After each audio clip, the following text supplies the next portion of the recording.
you go. Yep. Good evening, everyone. Good evening. Yes, we are waiting for one or two more members to arrive. I understand there's a bit of traffic, but it is 7 o'clock. So I want to be as efficient as we possibly can be and welcome everyone to the June 7th San Francisco Airport Community Noise Abatement Roundtable of San Mateo County. We do have a pretty full agenda, and as usual, we will give everyone the opportunity to speak who wants to speak.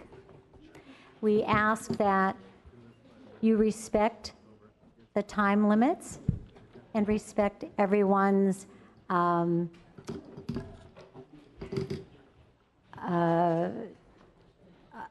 emotions.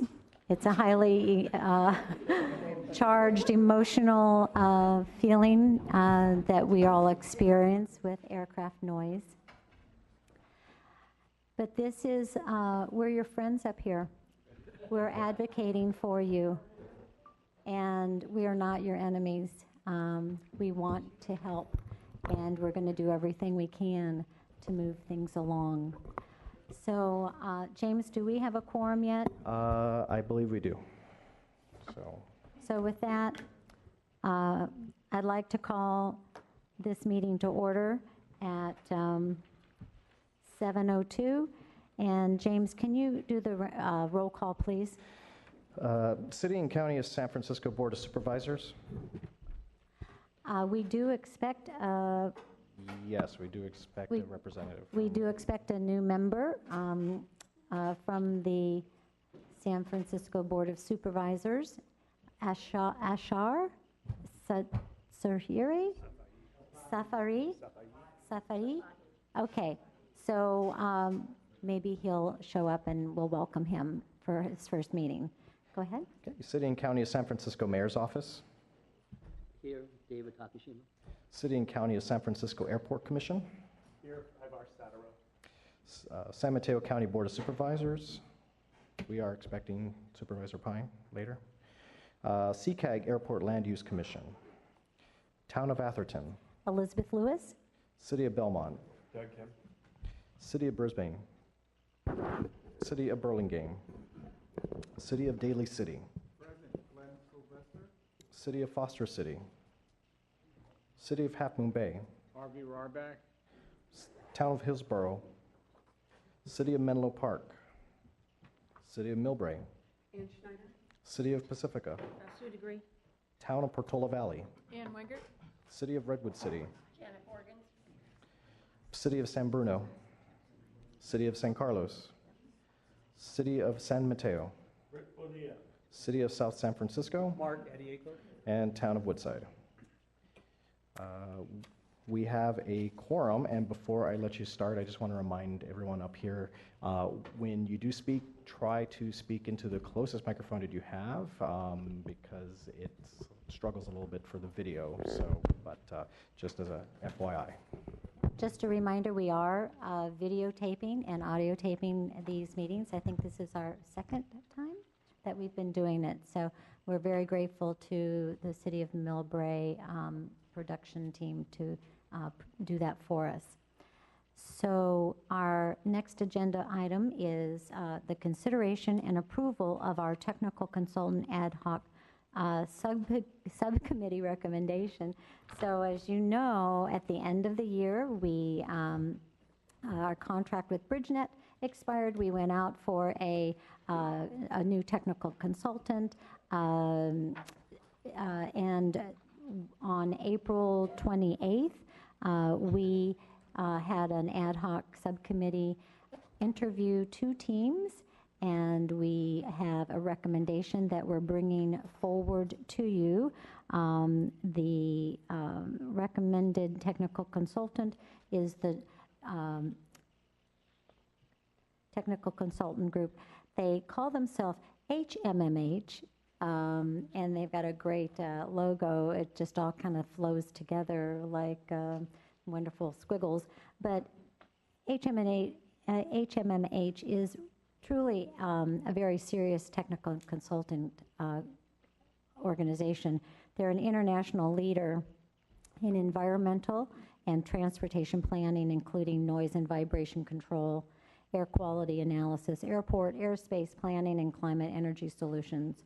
So they were founded in 1981. They've got lots and lots of experience, and that was with the express purpose of providing the highest possible caliber of noise consulting to airports. And they have continued that. They have a staff of more than 35 technical professionals, and they provide expert assistance on the full spectrum of noise and environmental services to the aviation industry. We highly recommend that the membership approve this technical consulting firm. We have our representative from the technical consulting firm with us here in the audience who actually is based out of Sacramento area, and so he will be attending the roundtable meetings should you approve of this company's recommendation. His name is Gene Reindell. He's the principal in charge, and there are two other consultants that would also work with us. So Gene, would you like to introduce yourself? I guess, are we... The podium, yeah, there should be a mic up. You want to go over to the podium, and then there's a mic over there, and you can maybe tell the roundtable a little bit about who you are, your qualifications, and why we should embrace you. Well, thank you. You have to speak pretty close to the... Anne's very knowledgeable about this because she's a Millbraianing. Okay, is this on? Yes. Okay, speak close into the mic. Thank you. Yes, my name is Gene Reindell. I'm with HMMH. We started in 1981 to really help airports solve noise issues. That's really what we started out as. We still probably, depending on the year, about 60 to 90% of our business is still in aviation noise. I am, as she said, located in Sacramento, California. We also have another person, Justin Cook, who you might see occasionally. He's down in Long Beach, California. And then we also have on the team Adam Schulten. He is actually located in our East Coast. He's actually in Syracuse, New York, but he came to us as a airspace or procedure designer. And so he's helped us a lot with making sure that we have the procedures right, and he understands, how the procedures are flown and how they're put into the cockpit and those sorts of things. So I think we have a well-rounded team. As Elizabeth stated earlier, we do have a technical resource of about 35 individuals at HMMH who can really dig into the details of technical analysis, whether it's airspace or noise. Okay, great. Thank you very much. And currently, you know our San Francisco airspace quite. Yes, this is not foreign to us. I did mean to mention that. I actually used to attend these roundtable meetings on a regular basis. I was first introduced to the roundtable in about 1999. Where we actually did a lot of Noise 101 training to the roundtable. We also actually did a lot of noise analysis at the time, either for the roundtable or for the airport.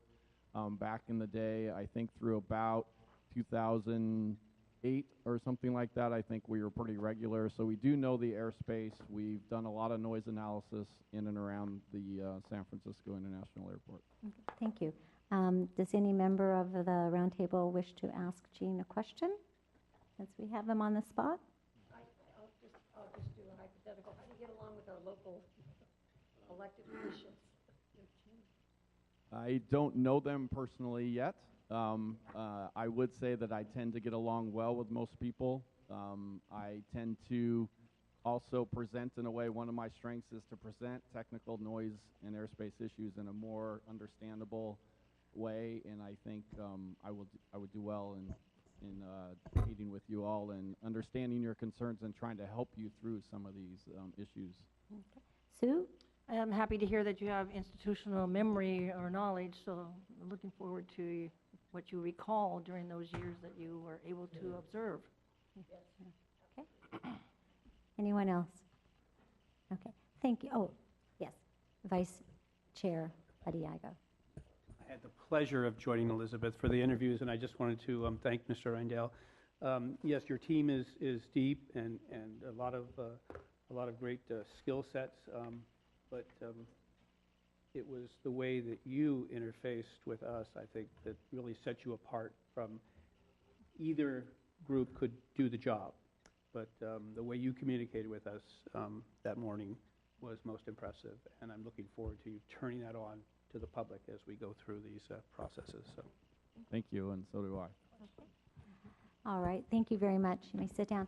So I'm going to bring it back to our members and call for a motion to approve this consultant. I don't have actual language. Do I have a resolution language? Is it in? No, it's No? just... Okay. So I'll call for a motion to, I see a hand of Sue and a second with Rick Bonilla. Okay. Any further discussion? I'll call for the motion. All in favor? Aye. Any opposed?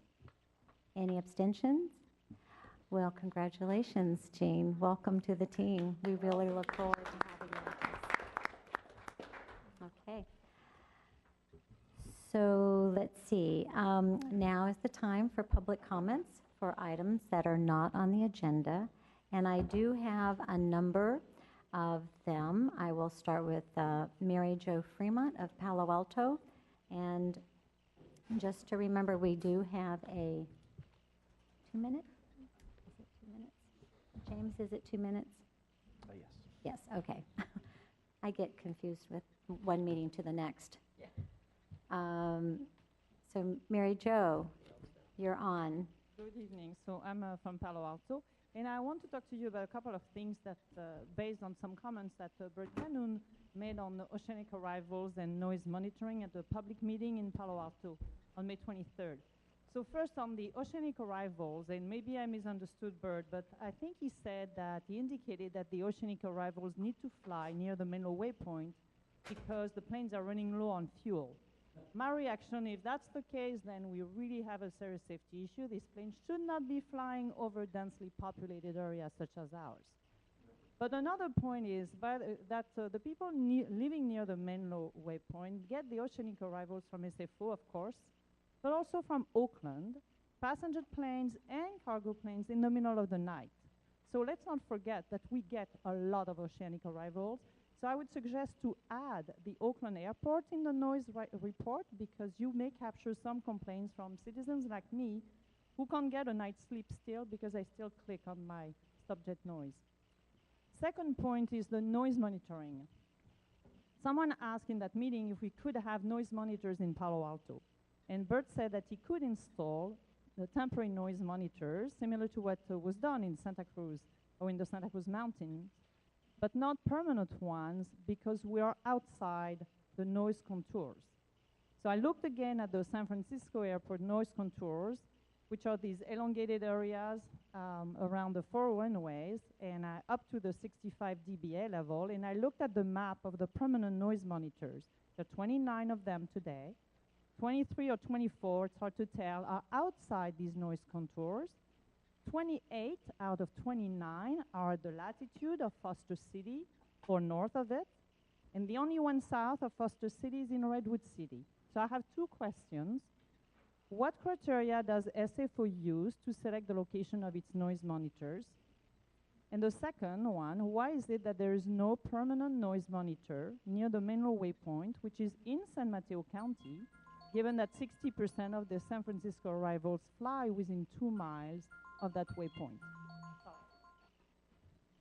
Thank you, Mary Jo. Our next speaker is Laszlo Vesprimi, Moss Beach.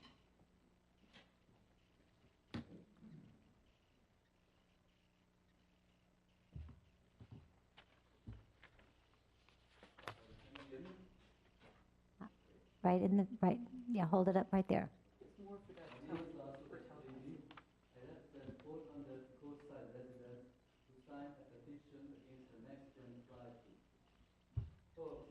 Consider going beyond this roundtable. Roundtables are called for a reason. They go around a problem, round and round, all debate, no solution. Our goal is to join forces with other cities and communities to force the FAA to restart and receive next gen. This time with the proper community input and EIR. The FAA broke several rules and regulations, which is why they are sued by Long Beach, Newport Beach, Orange County, Phoenix, Arizona, Culver City sued and already won. Please take those flyers and get in touch with us. We need to fight next gen together. Thank you. Thank you very much. The next one is Sally Meakin of Hillsborough.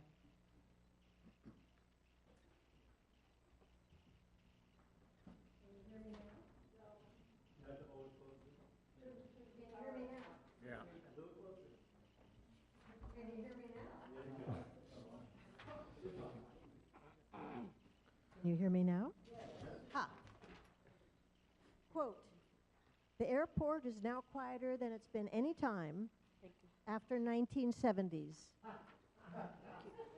This is verbatim from San Francisco Airport's website. Since the end of 2015, the airport produces unpredictable, rumbling, roaring, incessant runway noises that register up to 92 decibels at our homes. During my 1.5-year futile quest to find the cause, I've learned the following. If a resident would like a convenient way to report aviation noise, SFO doesn't offer it. Rather, it offers an obsolete, unfriendly online form that doesn't mention runway noise. I found it so annoying, I quit using it after a few months, and I have mules in my family. The form still exists 7 months later with one improvement thanks to the Noise Abatement Office. And as an aside, I appreciate Bert, Dave, and William from the office for being so helpful and accommodating. Thank you, gentlemen. Having said all that, a little birdie here told me tonight that they're getting closer to updating the form.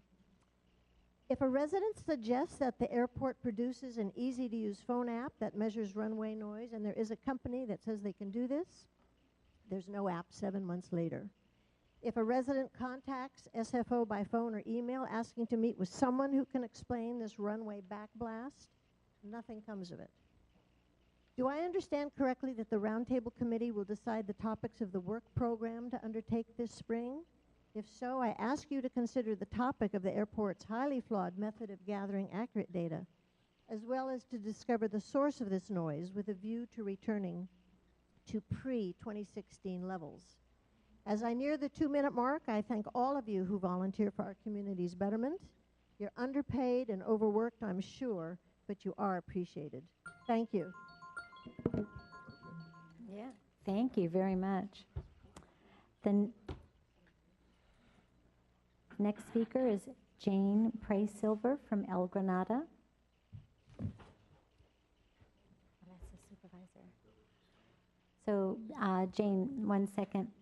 I believe we have a new roundtable member that has just arrived. We'd like to welcome you, Supervisor. Hello.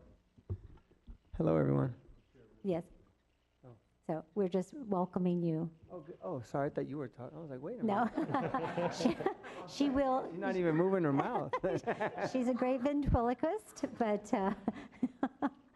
we just wanted to embarrass you a little bit. No, that's and fine. And just welcome you because this is your first meeting. Yes. I actually volunteered to be on this committee. I asked for it.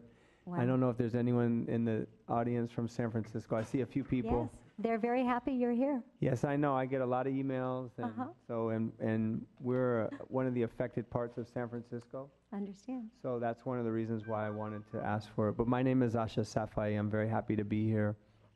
My wife was actually born and raised in this city, so. Oh, great. Yeah. Well, she was born in San Francisco, but raised in Millbrae. Millbrae. Well, wonderful. Yes. Okay. Thank you. Well, we are in our public comment portion of the meeting, so you haven't missed much. So Jane, go ahead. Okay, my name is Jane Priest-Silver, and I live in El Granada. Can you hear me okay? And I was following what was happening in Palo Alto, and I know that there was quite a bit of discussion about, bringing the planes over the ocean as one of the potential solutions. Then I noticed that it wasn't over the ocean; it was over my house. So I have a couple concerns. One is that at 67, moving out of the area because of the noise is not pleasant, and I think we really have to look at the houses underneath the flight plan as being possibly not part of the community anymore. But I have two other thoughts. One of them is that there's a lot of talk about the FAA being privatized, and I know on the news the president mentioned that he could land, the new system might be able to land twice as many planes. If the planes are still low and they're still plentiful and they're still noisy, I don't see that that's going to solve the problem. So my only other last point is that, when you have a problem with your house, like your roof is leaking, you can fix it. But we really need very much to be, as a community with other communities that are suffering, as Laszlo said, to join hands. And two, we really, really need your help. And so that's really my biggest message, is that we're very vulnerable without your help. Thank you. Thank you very much. Okay, so the next speaker is Dorothy Bauman, and I don't have a place of your residence. El Granada also, okay.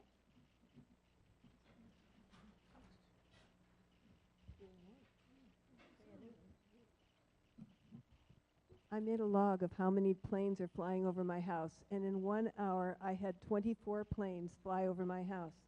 That gives me a constant sound of aircraft over my house. Just when one starts to go away, the other one picks up. That's way too many.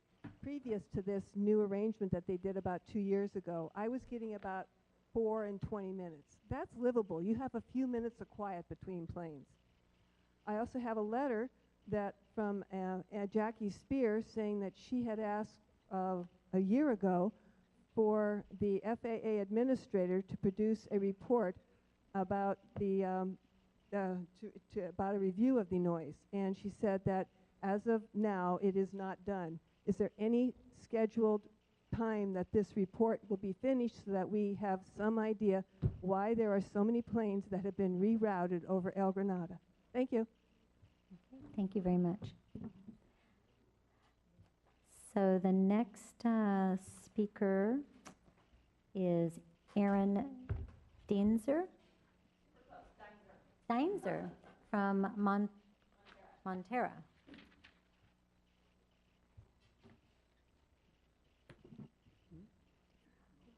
Are we good? So I just wanted to say that I had no idea that there would be other individuals here from the Mid-Coast. This evening you heard already from 2 residents of El Granada, somebody from Moss Beach, and here I am from Montara. I was kind of keeping a casual count when you were doing your roll call, and there's almost 20 representatives here from towns and cities that are being impacted, but so far as I can tell, there isn't anybody that's representing the Mid-Coast. Much like the lady that was here prior to me, I recorded 18 flights over my house in a 30-minute time frame. In addition to that, we also get air traffic from Half Moon Bay, and we get quite a bit from San Carlos. They literally fly right over my house to the point where I can look up from my backyard and see the belly of the plane. So what I would like to find out is, and I know this is a comment period, but I would like to find out, and I will be reaching out to you if that's all right, is if we can get a representative here from the Mid-Coast as well, because I feel that we are also being impacted, and there's nobody that's directly representing the cities from the Mid-Coast. Thank you. Thank you very much. So our next speaker is Doreen Gatelli, South San Francisco. It is for this item, isn't it? Gatelli, yeah.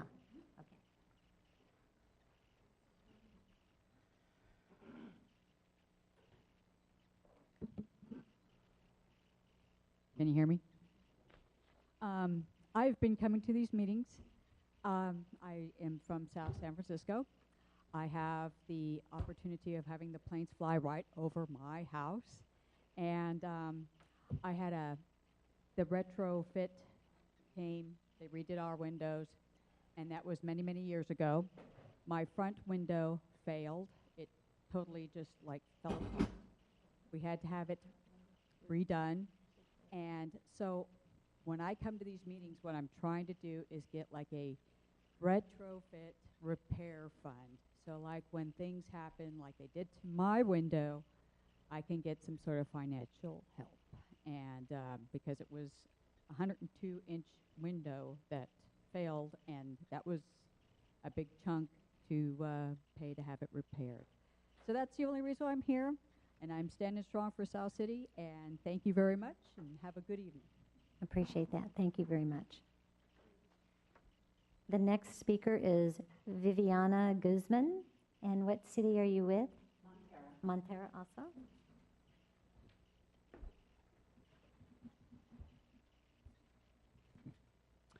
Hello and good evening. I'm a musician. I'm from Montera, California. I've been in Half Moon Bay for 21 years. I was recording the sound of my outdoor fountain when I realized I couldn't, as every few minutes another jet was rumbling by. I moved to the coast 21 years ago for the peace, serenity, and inspiration it offers my soul. Ever since the jets have been hovering over my house constantly, I feel anxious and want to move out of the area. The monstrous jet sounds push me to the edge. This is not why I moved to Half Moon Bay. Never before in all these years have I heard so many jets above me. It disrupts the peace in my sleep. I have heard planes from 1 a.m. in the morning and at 5 a.m., not to mention all day long. Using the Plane Finder app, I calculated and documented 72 planes flying from 9 p.m. on May 14th to 9 a.m. on May 15th. The last plane I heard was at 1:55 a.m., and the earliest one the following day was at 6:37 in the morning. 4 hours of sleep is just not enough to function. I plead that the planes flying 15,000 feet or lower be rerouted the way they used to, going out over the ocean away from my idyllic town. We do have over 300 signatures now on change.org, all wishing and fighting for this same cause. Thank you so much. Okay. Thank you. So, whoops, there we go. So the next speaker is Bill Bray from Pacifica.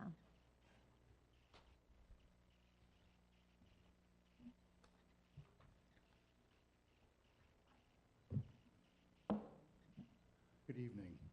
I'm Bill Bray. I'm from Pacifica.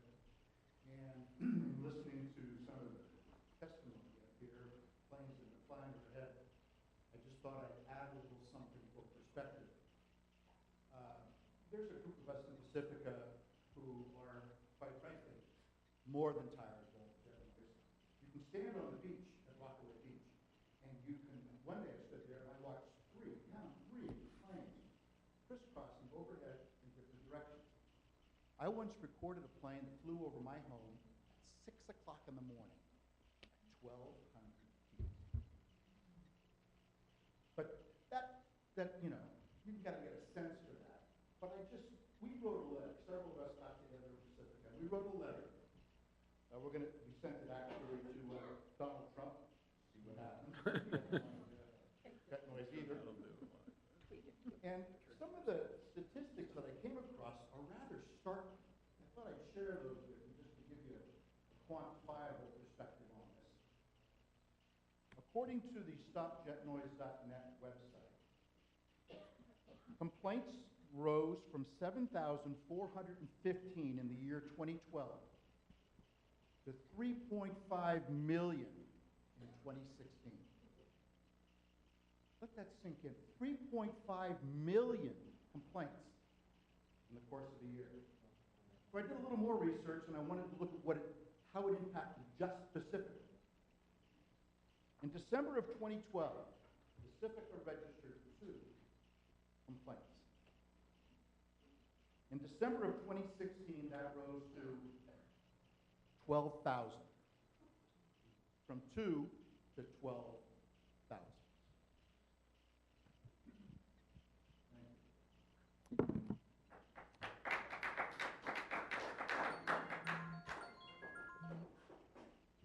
The next speaker is Royal Farrows from Woodside.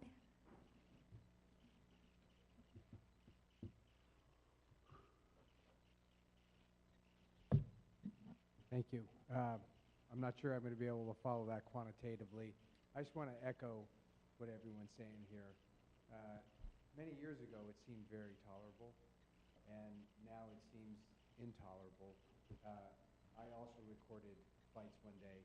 I had 176 in a single day period.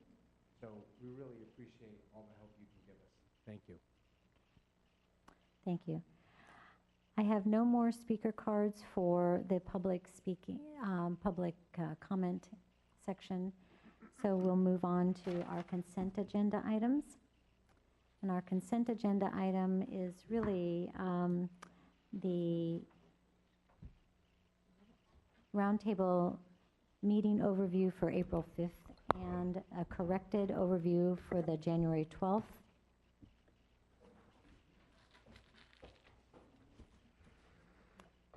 Do we have a motion to approve? A motion to approve? Okay, so there's Ann and Rick Bonilla, second. All those in favor, say aye.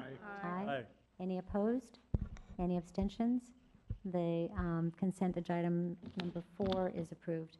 Our regular agenda is the review of our airport director's reports and the new report format update.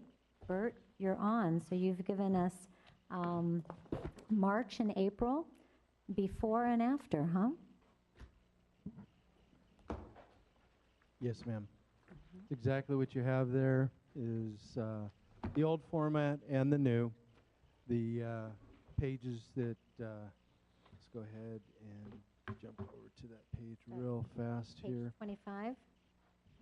Before you launch into this, Bert, if you will give me a second, because I want to make an acknowledgement to the staff for the report. Did anybody notice how beautiful and how colorful the agenda packet is this time? Yes. And it's on really nice paper. So I want to commend our staff, James Castaneda, and I believe he worked with our noise abatement office, correct? I did. So they helped out getting this out to their print shop, which had a little bit more flexibility than what I had access to. So really, Dave Ong helped me out in getting this, because when I started seeing the number of reports that the Noise Abatement Office put together with beautiful color, it would be a disservice to have nothing less than color. So in working with Dave Ong, we restructured the order of it, so everything kind of came out nice. I kind of reduced a little bit of the pages up front here and kind of just went those to black and everything. So anyways, but no, I think it's a great transition, and I'm hoping that we can build into our timelines and preparation so Okay. you guys can have these great documents. Thanks, James. Ann? I'm only going to mention this for the people watching in the audience.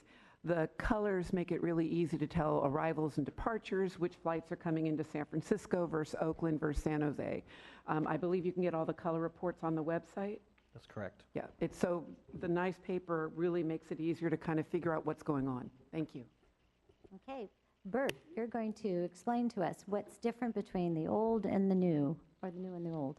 Well, simply put, if you look at the March report, which starts on page 25 of your packet, that's our old format.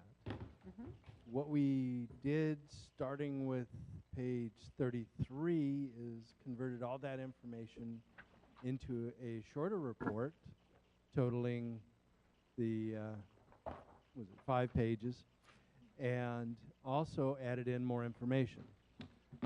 The information we received on pages 34 and 35 were somewhat of a mixed bag for us.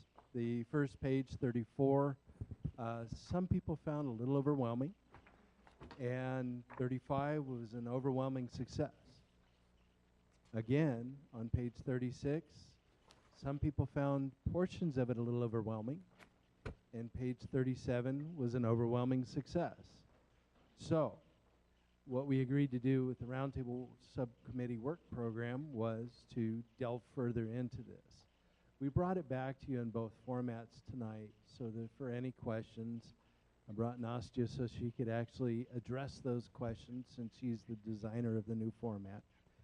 And so if there are any questions about the particular pages, can we get that information so that we can then bring it back to the work program subcommittee and rework the report?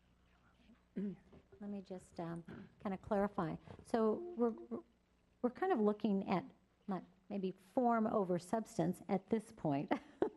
Although the substance of the report, I would like to have a little bit of a discussion with the roundtable members as soon as we can, because it's kind of shocking to me how much the noise exceedances appears to have increased over the last couple of months.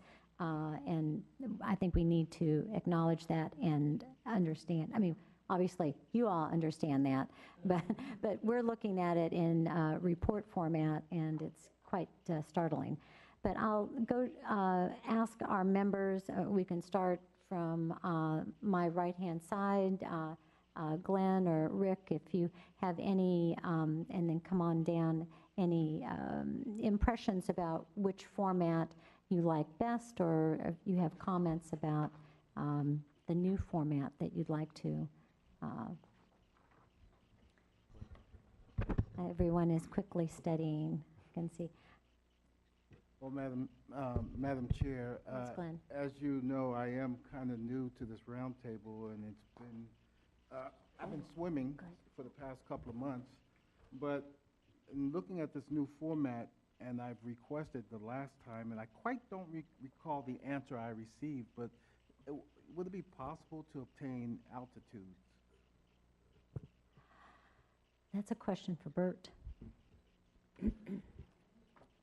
Altitudes, how and where? Altitudes on... They're always moving, aren't they? Noise levels, and at what altitudes were the reports brought in regarding noise that is reported. So maybe altitude bracketing by site? Noise monitor site?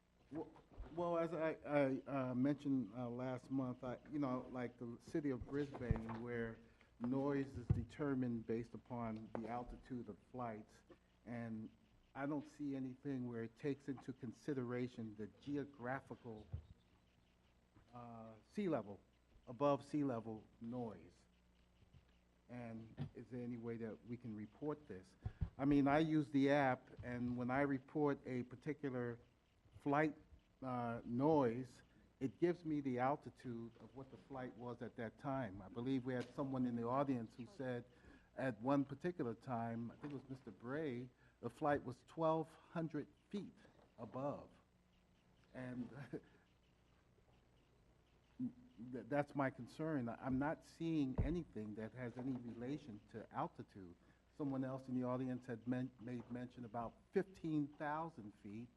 And I do understand that everybody can tolerate noise at different levels, but if I can have a report that shows some of the egregious violations, especially under 10,000 feet, I think that would be very worthwhile information. Okay. So if we were to add in some of the lower level altitudes and start from the lowest and work up to, I don't know, a certain number. We'd have to look at it because yes, sir. It could get huge. Let me pull it back to the rest of the members, Glenn, if I may. Yes, yes, sure. I'm sorry. Is this a feature that other roundtable members would feel worthwhile? I know that every altitude over low altitude over our residences is critical. And is it something that can be tracked and can be reported easily? And do the other roundtable members feel that it's something that we should task the noise office? Janet? I think after what we hear, and we hear at every meeting about the altitude of the airplane, I think it's important if you can extrapolate that kind of information. I don't know what we can do with it, but I really think that to the people that actually do speak on that, and we're hearing a little more and more of how low they are. Has something changed? I mean, because obviously this is definitely becoming a part of the noise problem. And if we can get that information, it would be good to know, because sometimes just bringing it to the attention of those that are doing that, maybe they could be a little higher. I don't fly a plane. I don't know. So, I think that. Yeah. Okay. So, all right. So, Bert, why don't you take that and noodle on it a little bit? And I definitely have a note to do that. Yeah. What I'm going to say is I don't think, unless we do just the top 10 or something, it will be in the director's report. Right. We could do a separate report on that altitude and exceedance at the same time, because we do have that data. Okay. So I want to kind of get back to our graphics, because we have given our noise office not mixed messages, but we told them that we wanted them to update the old reports. But are the new reports reflecting an easier way to read and digest the information in everyone's opinion? Madam Chair, I'm finding the new report much easier to look at and understand. The information seems to be more orderly in its presentation, and the graphics much easier to read. And I find that important, because the graphics matter when you're looking at this and you're trying to decide what is going on where. So I like the new report format. Thank you. Any other members want to weigh in on that?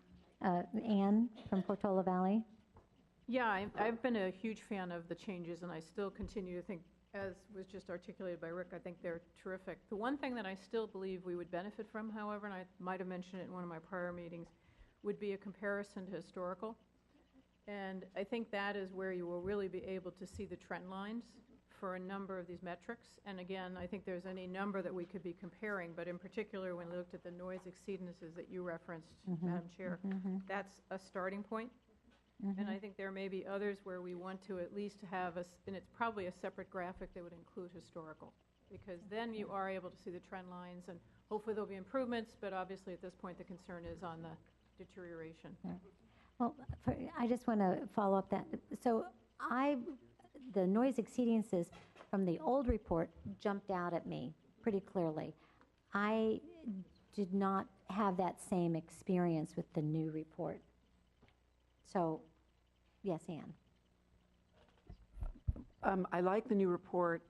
What I have a problem with, I think, is what you're saying is it was really easy on the old one for me to see more detail on nighttime, which affects my population and some of the adjacent cities.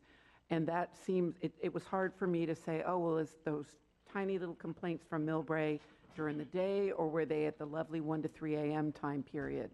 So knowing a little bit more on that type of data would help me understand that. The other thing, and I thought, I was trying to find it here in the Brisbane or Woodside report, I thought there was a reference to elevation in the more detailed reports, and maybe that's where we get some of that data, but I couldn't find the chart. I read it earlier. Something tells me there was elevation on that. But I would like to see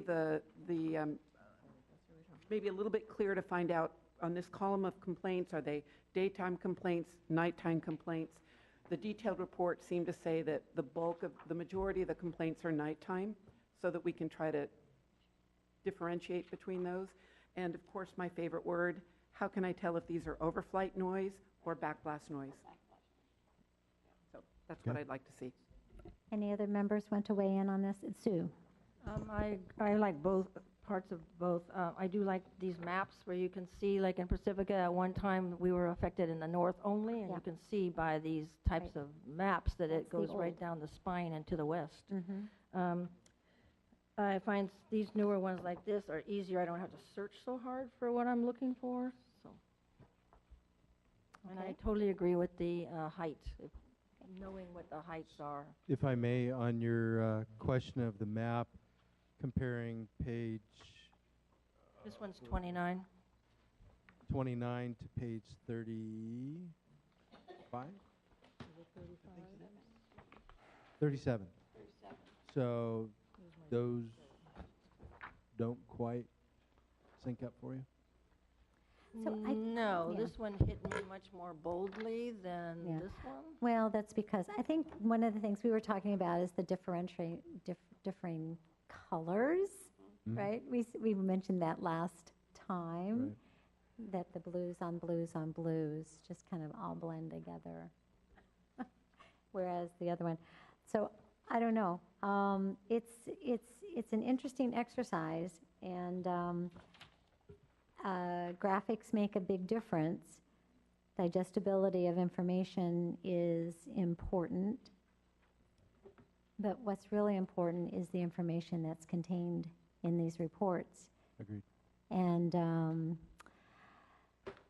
so unless, I want to welcome Supervisor Pine. Thank you so much for being here. And yes, please. First off, I think, Bert, you're really going in the right direction with this new format. It's very, very helpful, and I'm sure we can continue to refine it. So just, one thing that comes to my mind is, we know we have a couple of particular hot spots that come up time and time again, where the planes turn at Pacifica, what altitude they cross the Woodside VOR. I mean, should we kind of have a metric on a couple of these key points? It's a good idea. Rather than the entire region. Yeah, I mean, there's obviously, we all know what they are, and maybe we could work with you, Bert, to define the right standard to measure against, and then just track that over time. Okay. Even though sometimes it seems like it's changing, the hotspots. we keep, another hotspot pops up. Just getting more. And tonight it was the mid-coast, so there you go. Yeah. Okay. Bert, would you like to get into the meat of the report at all? Well, that wasn't the intent, but That's not the I can intent? for you if you'd like. Which portions would you like to address? Well, why are we experiencing so many exceedances? March, April? We don't Well- have May yet, correct? Correct. So the significant exceedances in March, we noticed was primarily due to weather. And then as we moved into April, we noticed the exceedances there as well. They were primarily due to weather and our runway construction at night. So we had an overlay project going that most of you are aware of, which fortunately is finished. I'll let the director give more on that later. Okay. But that has been a major contributor as of late. Okay. So with the delays and flights going later in the evening. Okay. Any member want to ask Bert a specific question on this? Sue? I don't know if you have all this information, but listening to the radio and even as I was driving in here, and also newspaper reports, there have been sometimes in 1 week 14 extra flights. I understand that international flights are favored flights, and there's been more of those and more coming, and that the going across the United States, there's been more of those. So I'm assuming that adds to traffic in the skies, which is adding to more and more noise. The economy is doing quite well, and the Bay Area airports, all three, are doing well, adding flights. It's a popular destination. Right now, I think it was the Middle East that was down 15.9%, but the dollar right now is very strong in Europe due to the comparison to the euro. So a lot of people are going to Europe right now. There are a lot of low-cost carriers operating at all 3 Bay Area airports, in addition to large name carriers. And so it's a very popular thing right now. And we've said it before, voting with the wallet is one way to do it. Although I'm not going to throw the entire blame on that. It's just right now the economy is doing very, very well, and it's a perfect storm. Okay. So why don't we go on to item number 6, the review of the Fly Quiet report for first quarter 2017. And that will be found on your packet number, page 53. And Bert, it seems like this presentation follows the old format of the other ones. We haven't diddled with this yet. No, but so I just want to make sure everyone is aware of that. So, you know, correct. Is that going to be confusing for you to your office to do different formats? No. No? We have this one loaded in the computer. We can go with this one. Okay. We are willing to make change if it is desired. Just for those unaware, the differences between the two reports, the monthly director's report obviously is monthly. The Fly Quiet is a quarterly report. The Fly Quiet also does not deal with turboprop aircraft, as does the other report, the director's report. And so we have a lot fewer, if not a whole lot less, turboprop aircraft now. And so it's not a huge difference anymore like it was. But nonetheless, let's go ahead and jump in. Okay. So we did see improvement this quarter, which I was expecting due to the trend. Virgin Atlantic remained at the top in the first quarter, jumping from a 9.17 previously to a 9.41. So good to see that they remain at the top. 68, We also had ANA and Lufthansa. They've been there for the 5 consecutive quarters, which we're happy to see. And working with them has been good. The new to the bottom is one of our newer carriers, Turkish. They've had issues in the shoreline departure preferential runway, gap departure climb. We did speak with them, and they did promise we'd see some improvements. And due to the way the conversation went, it was some minor confusion issues there.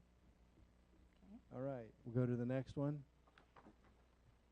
Overall, this report is good, as you could see by the overall score improving. The fleet noise, we did increase as well, so you can see the trend line is actually swung back up, which is an improvement. New to the tops, Virgin Atlantic. And new to the bottom is Atlas, one of the cargo operators. Our noise exceedance ratings, we did slip on this one, as we mentioned just a moment ago, and this is due to the weather and the operations. Just to give you a, thank you, we'll stay there, an idea of how it's done, we do have penalties for nighttime versus daytime. So as you can see, nearest the airport is group 1. It's greater than or equal to 105 decibels, but we lower that to 95 at night to create an exceedance. The further away you go from the airport, the lower the level and the easier it is to create an exceedance. Go on. So here's our nighttime noise exceedances showing the 9.19 drop to 9.01. We're still holding fairly tight on the 9s, which I'm happy with. We did have that one drop to 8.86 3 quarters ago. And I believe with the weather come around and also our working with the carriers that we'll stay at the 9s. Next. Here's our nighttime preferential runway use. Just a quick rehash on this for those of you not aware. If you use a 10 left to right departure, which would be the top left of the screen, out to over the bay, it's preferred, and it will score you positive 3 points. A runway 28 left to right with a right turn prior to Highway 101 will score you 2 points. A runway 1 out across the bay will score you 1 point. and a runway 28 left, right, straight out through the gap will score you 0 points. On this one, we did have a very slight improvement to 357 to 3.59.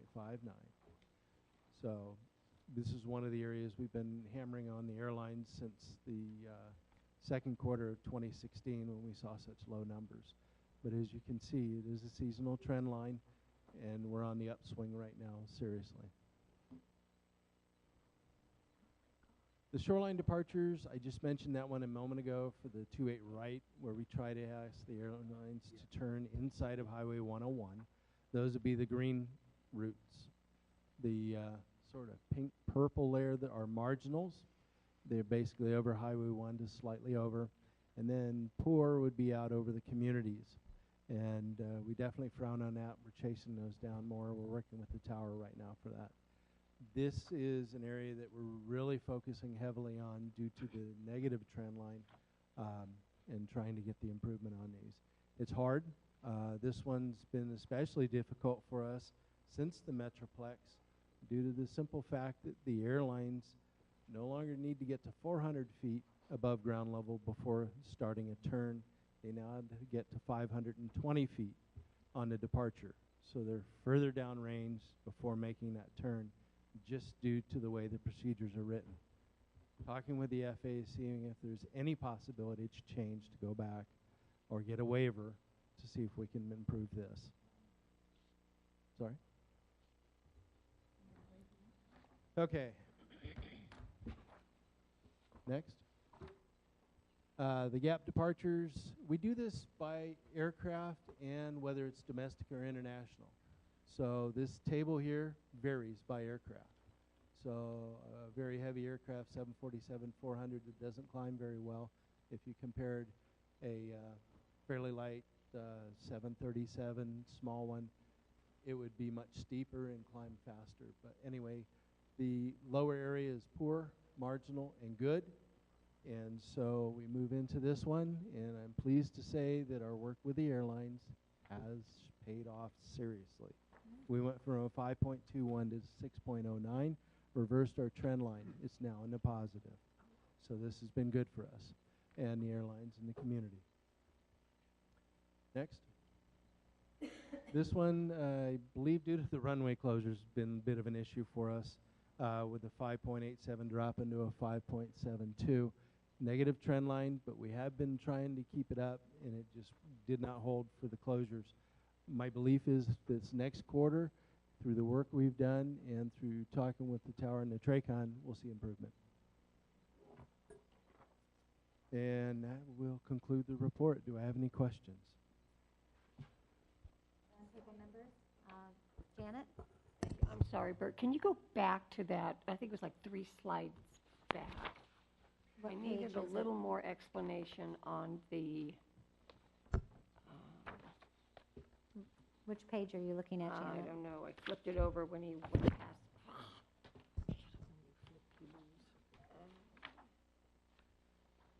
So, I think it was this one. Yeah. Okay. Could you explain that a little better? Sure. Thank you. So this is just a snapshot for the 747-400 flying within the United States. Okay. Not going international. The international one is actually going to have lower altitudes for it. Because like I said, each one of these is tailored to each aircraft in domestic versus international.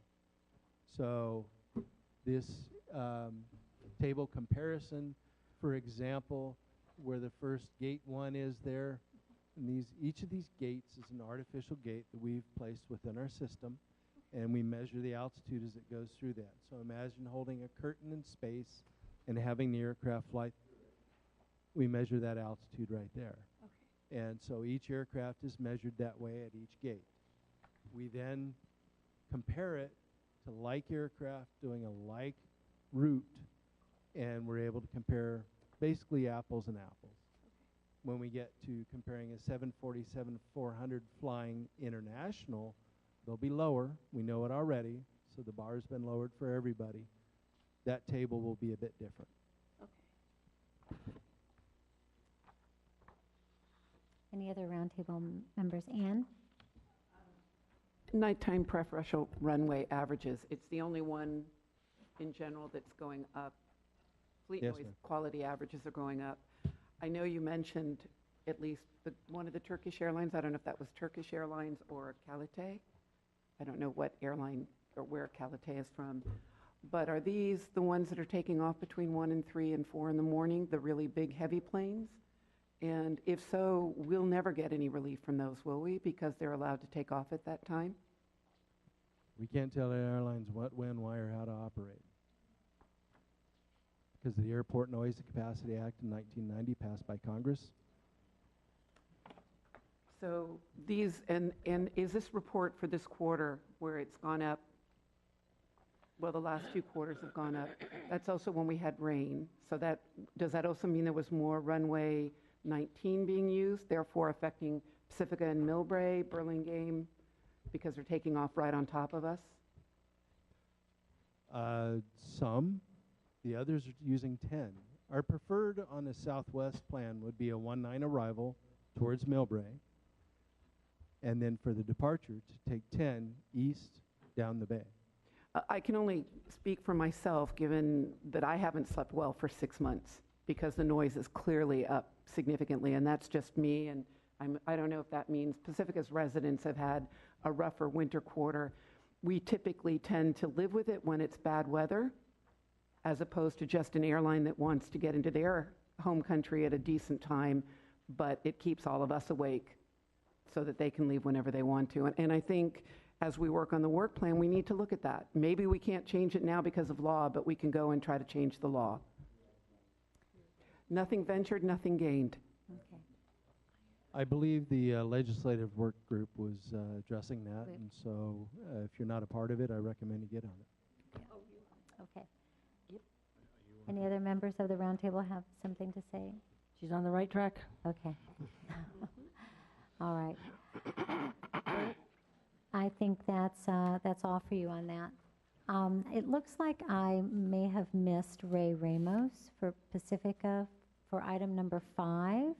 Ray, did you not get to speak on number 5? That had to do with the forms.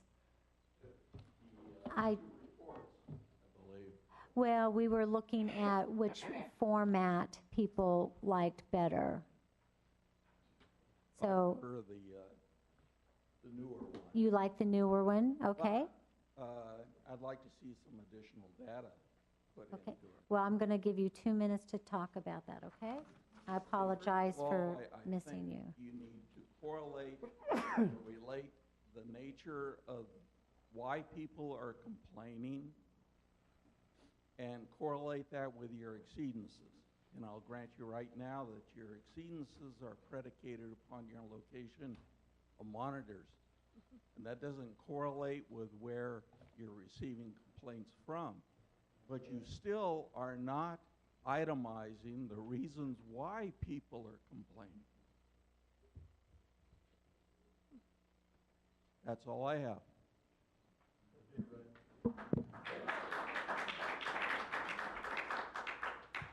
Thank you. Okay, so let's see. We are now up to Ivar, Airport Director's comments, item number 7. Yes. Oh, of course. No, it's mine. Share. What page is he on now? All right, good evening, everyone. First, a couple things to talk about. First is we had a runway overlay project that had pretty dramatic consequences for delay, causing later night activity than we'd like to see. We went ahead and we accelerated that program.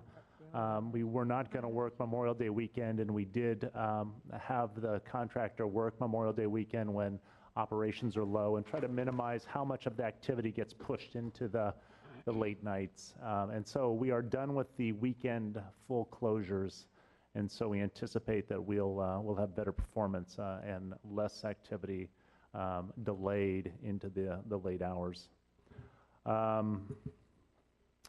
The Capital plan, commitment we made several meetings ago was an investment in ground-based augmentation systems. This is this GPS-based navigation system that is new, but provides some promise with regards to increased altitudes for approaches into airports. And so we have added to our capital plan $10 million to go ahead and purchase that system and implement that system.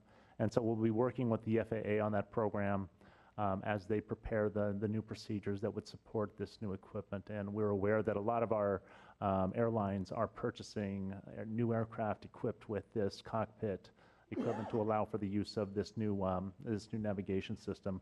We don't have a lot of results yet. We will share those results when we have them about how does that positively impact noise in the communities, and we will share that at a future meeting as we complete our data. Question. You did say it puts the altitude up? There is a benefit in altitude from this. There is a steeper slope that is allowed under this ground-based augmentation system. On landing, yes, sir. Yeah, not on departures. That does not doesn't relate to departure noise.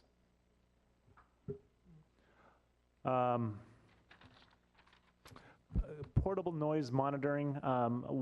We want to respond to community concerns, and so we have 4 portable noise monitoring units right now. I've authorized the staff to replace those and buy 4 additional, so we'll have a total of 8 portable noise monitoring systems, and we will respond to community requests to deploy portable noise monitoring in the community. Just to address some of the folks in the comments that were at the beginning of the meeting, and the first comment was, let's see, around a permanent monitoring in Palo Alto, and so heard your comment there. We will take a look at that. I don't know the rules around the deployment of the permanent monitoring systems, but I'll talk to our team and see what the options are there. And if it's not constrained by CNEL, we'll certainly look at doing that. The other was one of the community members said they did not get feedback from our noise office on a backblast complaint. I don't know if that person's still here. Our team works feverishly to respond to community issues, and my apologies if there wasn't a response. If I could ask you to meet with Bert, and let's connect and make sure you get the information, the response that you've asked for. Are you still here? I'm sorry, the person. Oh, sorry, my apologies.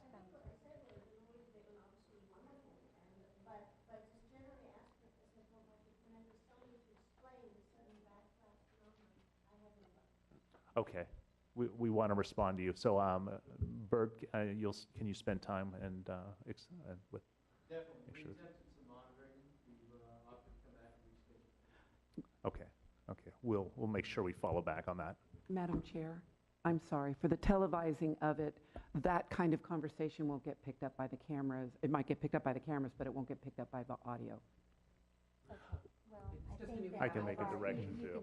Yes. My team will follow up on the issue of backblast noise and the community concern that was raised, and we will make sure the information is conveyed. Thanks. Thank you.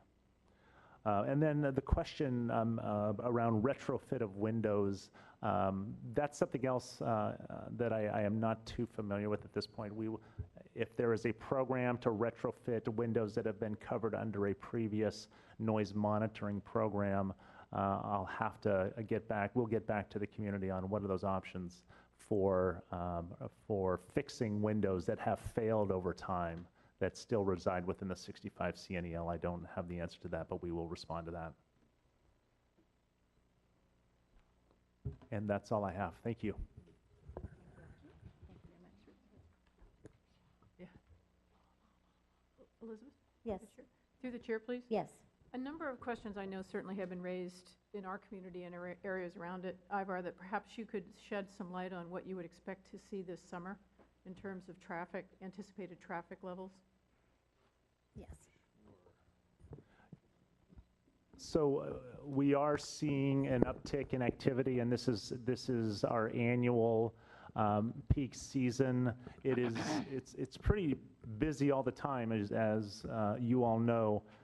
So the amount of uptick is less in the summer months than it has been in previous years, just because in general there's more activity at SFO. You see the additional flights. There's a bit of a competitive response going on now between United Airlines and Alaska Virgin, and so there's competition in new routes and existing routes, and so you will see an uptick in that kind of activity, which is more like cross-country flying, transcon we call it. So I think there's going to be more activity in summer, as there always tends to be. The good thing is that the load factors are also increasing, meaning even though our traffic is going up, or the number of passengers we move is going up 5-6%, the number of operations is going up by 1 to 2%. And so we're seeing still good movement of load factors are important, because now you're getting more people on the plane, and we're seeing our highest numbers ever in load factors, 80, 82 plus. And then we're seeing upgauging of aircraft, which we have, under my predecessor, John Martin, really took an initiative to try to get rid of the smaller aircraft, and so that is still part of our work as we prepare our new lease and use agreement with the airlines. Thank you. Janet? Thank you. Through the chair, I have a question for you, too. If we could just back up for a moment. When you talked about the retrofit program that existed quite a while back, when you do that research, could it be possible to research if there is any newer technology today that might help with some of this, I don't know, with roofs, windows, something else, because that was done many years ago. It was probably state-of-the-art then, and there may be something else we can offer that the airport could offer, airlines could offer. I mean, if the business is doing really, really well, there might be some funds here that we could help with. Janet, that was something that we talked about in our work program, and I think that it might be something that an ad hoc committee can maybe do some research on. Also, I think it's good to ask the director about that, if he's going to be, no, go ahead. Certainly, and we insulate windows at the airport in our projects with triple pane and sometimes 4 pane, and so it's a good question. What is the performance criteria when we do these retrofit projects in residences? And so I'll follow back on that for you. So I've just received a speaker card from a member of the public, and it's on this item. Charlie, I'll give you 2 minutes. From San Francisco. Back from San Francisco. Yes, sir. As far as retrofitting windows, these flights that come over 1 o'clock in the morning were just bothering us so much. I was wearing earplugs every night. Sometimes I had to put earmuffs on. But when we bought new windows for our house, we just invested $7,000 for that. We put a double pane window in the back of our bedroom. So we had a double pane window in there that was several years old, and instead of replacing it, we just put another double pane window outside of it. And it helped a lot. It doesn't help when you're out gardening, but it helps when you're trying to sleep. Thank you for that information. That's I'm glad that helped you. Okay. So we're going to move on to item number 8, which is the status of the FAA initiative response. And I have one speaker slip from Peter Grace of Brisbane on that particular item. Peter, would you like to? This is not the slide presentation that you're doing. That's the next one. Oh, that sounds familiar to me. I've heard that line before. Thank you very much. All right, Peter, go. Is this on? I think so. Speak loudly. Okay. I'd like to talk about item number 8. Many people have spoken here about the need to include public health and welfare costs in the FAA evaluation of flight paths. I would ask that you ask the FAA representative here to give us assurances that, one, the public health and welfare costs are included in the flight path evaluation, which I understand is going on at the moment. And secondly, I suggest that you ask, what are the public health criteria being considered and what is their weightings? For me and other people here, what we'd like to see is some measure that includes factoring of disturbed sleep. In other words, the events at the time of day, the number of noise events and the noise levels. We know the FAA before has considered public health, and when they've talked about public health and welfare concerns, they've looked at aircraft pollution from fuel. It needs to be much, much wider than that. And I hope you'll use the opportunity this evening to ask our representative from the FAA as to whether she can comment on the public health and welfare criteria being used in the FAA flight path design and what those criteria are. Many thanks indeed. Thank you very much. Okay, so our item number 8 is the status of our FAA initiative response, and we have all been waiting with bated breath since February, and I've turned blue a few times. Back in, I think it was May 17th, we received communication from Congresswoman Spears' office through her aide, Kathleen Wentworth, that essentially said that we've been advised that the FAA will send their completed document to the Department of Transportation within a month for final review and authorization. It is not known at this time how long the Department of Transportation will take to authorize the release of the response, and we will continue to follow and will release the response as soon as we receive it. And that's the last bit of information I've received. I don't want to put anyone on the spot, but if anyone has any late-breaking news that they'd like to share with us, I would certainly welcome you. I see a head nodding. I see 2 heads nodding, and those are they're saying no and no. So unfortunately, at this point, we do not have. The one other thing that was said was that it has been, the draft has been delivered to Administrator Huerta, who confirmed that he is looking at it, correct? Okay. In their conversation. Okay. So,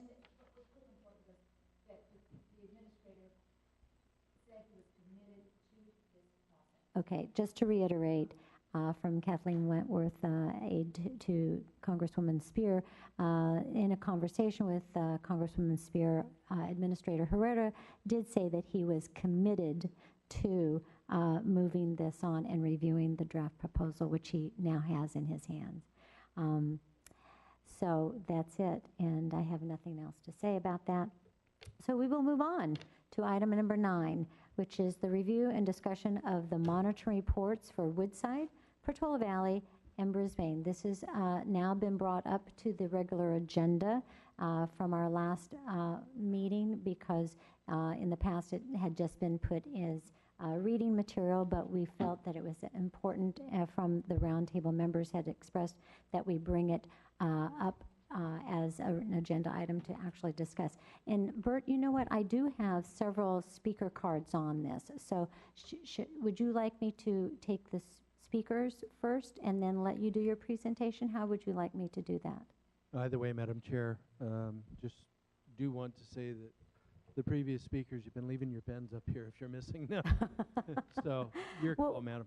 Why don't we do this? The agenda talks about to review the monitoring report for Woodside. So let's take Woodside first. We have Jennifer Smart from Woodside and Raymond Guindan from Woodside Quiet Skies.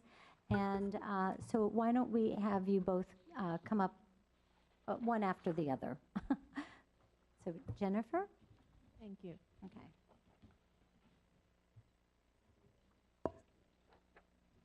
Thank you, Madam Chairwoman. Yes. Thank you, members of the community and members of the Roundtable for hearing me this evening. This is actually the first time I have attended this meeting. I have lived on the peninsula my entire life. I have lived in my home for 10 years, approximately. I live in Woodside at about 1,200 feet of altitude. And I'm really not certain what has gone on, but I will tell you that for the last 6 months, every morning, well, 5 to 6 mornings a week, between 4 and 5 a.m., I wake up at least one time, and my husband, if I'm not up, my husband's up. And I will tell you that the impact is I can't think at work. I'm tired. I'm overly fatigued, and I am not getting full night's sleep. And I just want to thank everybody for looking into this matter. I would like to tell you to think about the fact that not everybody, when we talk about these altitudes, I will tell you whatever this Spear 8,000-foot requirement is, I am quite certain it is not being kept on a regular basis. And so for those of us who happen to be at 1,200 or 1,500 feet, you know, even 8,000 feet is not 8,000 feet. And if it's less than 8,000 feet, obviously, it's much more. So I would thank you for your work on this issue and like to tell you that there's more work to be done, clearly. Yes. And thank you, and let you know that we'll be continuing to monitor. I will certainly look forward to getting involved. Good. Thank you, you. Jennifer. Okay. Raymond.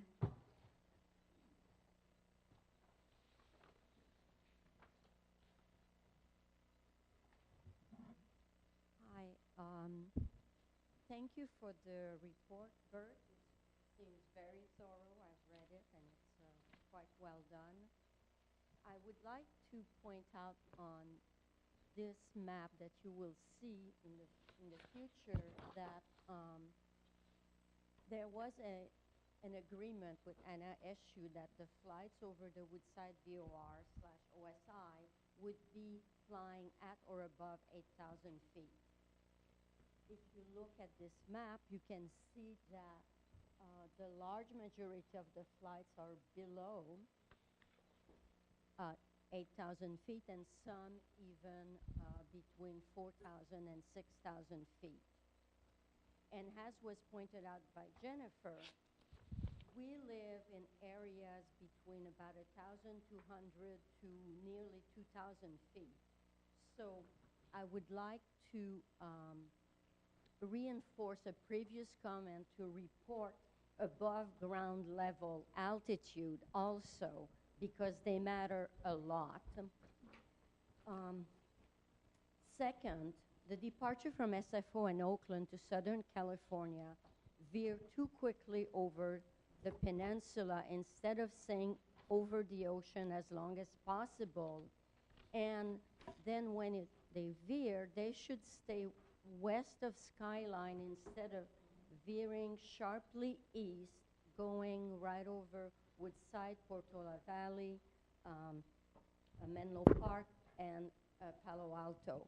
That should be possible. I believe that these two items can be changed, can be improved by working with the SFO airport and its air traffic controllers that make a lot of these decisions about altitude over the Woodside VOR and the particular path taken by the departure.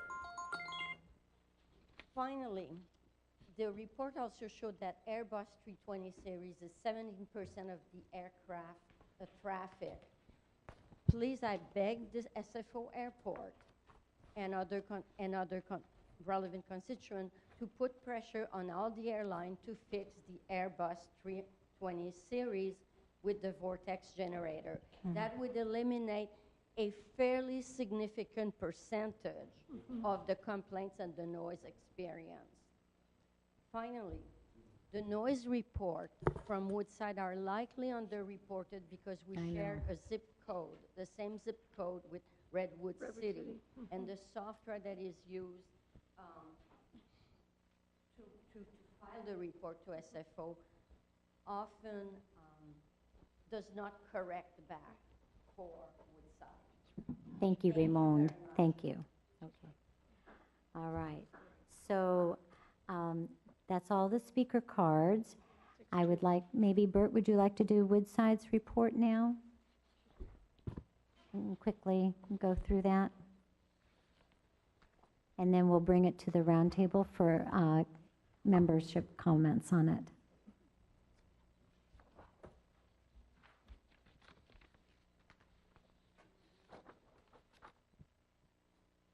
Wanted to make sure I'm on the page here, and I just pulled out my marker. If you want to tell us the page you're going to refer to, we can all... No, I just wanted to be ready for questions by being on the page. Oh, I see. Be page 81, 2, 3, and beyond. So the report. To 99, I think. Of your packet. So, just to iterate for both Woodside and Portola Valley, these are part of our permanent portable noise monitoring program. Well, you take a portable out on a permanent schedule, is the way it works. Basically, to do it, you have to monitor between 10 and 14 days at a minimum, and roughly the same period of the quarter each year. So if you're in the middle of each quarter, you're doing it well. We've been very religious about trying to stick to that schedule, sliding maybe a week at most. You want to be at the same location, and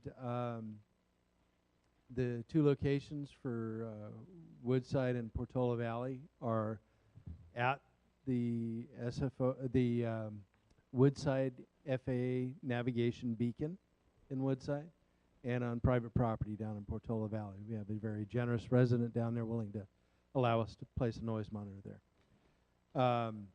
And we've been doing this since 2013, so we do have substantial data. The next monitoring will be in the first half of August 2017. Hello, wrong year here. All right, our measurement results for Woodside. The period that was monitored was February 1st through 14th. We found an average aircraft CNEL of 49 decibels A-weighted. The community monitored at 64 decibels A-weighted CNEL. The combined total was 64 decibel CNEL, with aircraft contribution being at a half a decibel additional noise to that total. So when rounded off, it was 64. San Francisco aircraft contributed 60% to all aircraft noise events over Woodside community. San Jose contributed 14%, and San Carlos contributed 13%. The San Francisco average max level was 61 decibels, and the average single event level, or sound exposure level, 72 decibels. And what you're doing with that one is making an energy average with the taking all of your noise events and looking at the duration.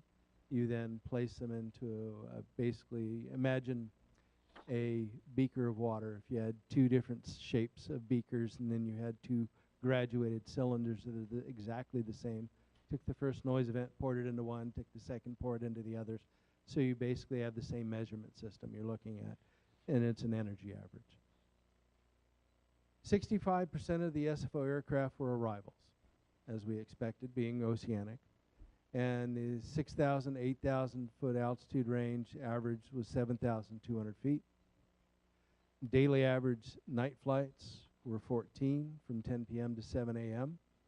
And there were an average of 7 noise reporters filing 32 reports during this 2-week period.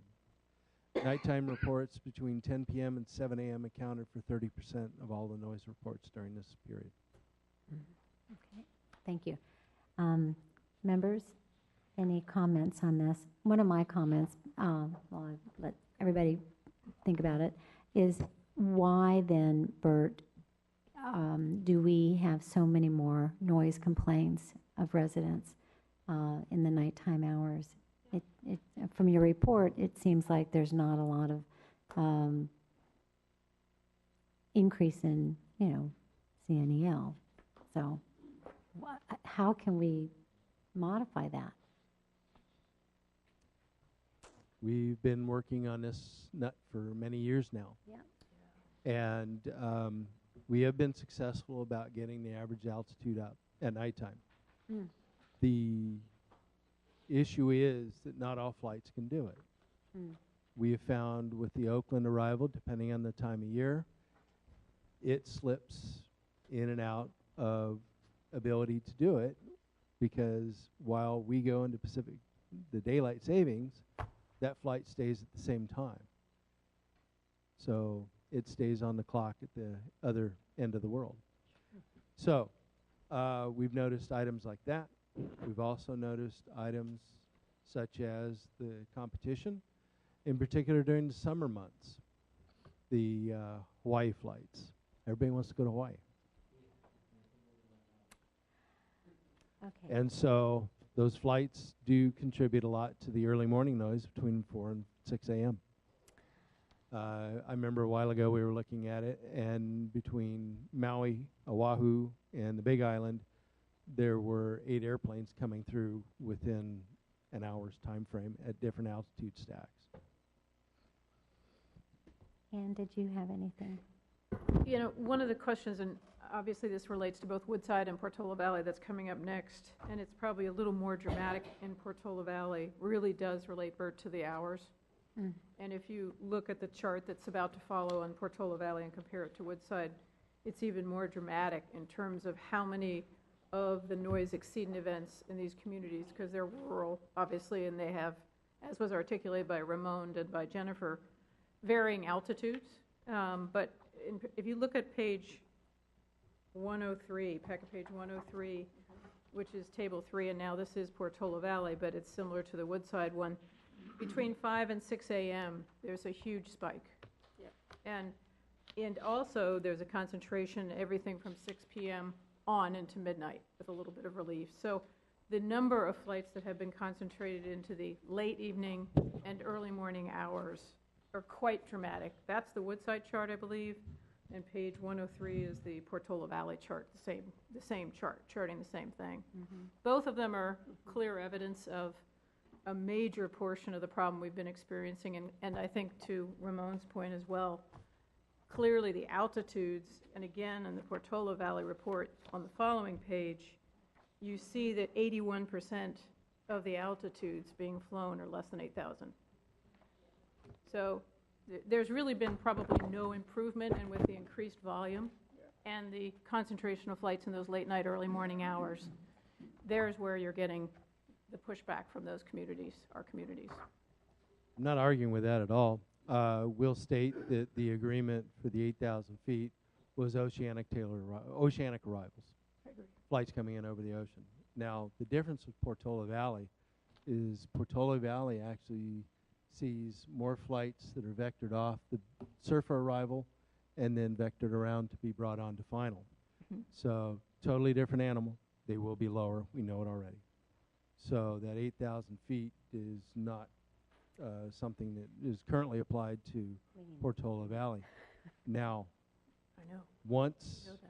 Metroplex is working like it should, the expectation is they won't need to vector so many off to the west. They'll be able to keep them on the arrival.